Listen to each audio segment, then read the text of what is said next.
Ona buonwe ki fesi di asike eje aro eje chụọ esebe chukwu no di wara gbogbo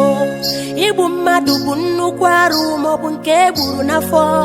onye marụ ọ ga-agba arụ no di wara gbogbo okenye anaghị anọ n'ụlọ ewu amụọ n'ọgbụ ahụ ekwu gị na-egbu okenye ọ dị wara gbogbo ihe m na-ekwu bụ na onye mara ihe dị njọ ya emela ya ka nsogbu ghara ịdị o ka ihe wee dị mma n'osi tata dị mma ọ dị wara gbogbo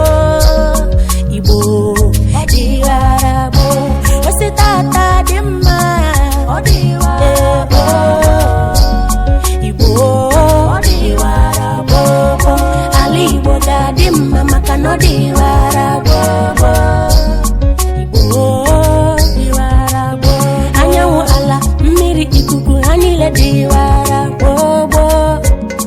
Igbo dị wara gbogbo egwu ọma egwu m dị wara gbogbo ọ dị wara gbogbo egwu ọma egwu m dị wara gbogbo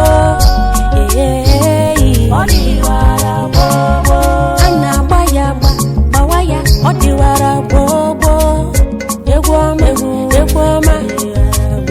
anyanwụ ala mmiri ikuku ha niile dị wara gbogbo Chinaza Adigbo onye egwu. From the award-winning producer, Sheikh Ahmed Kuru Beats.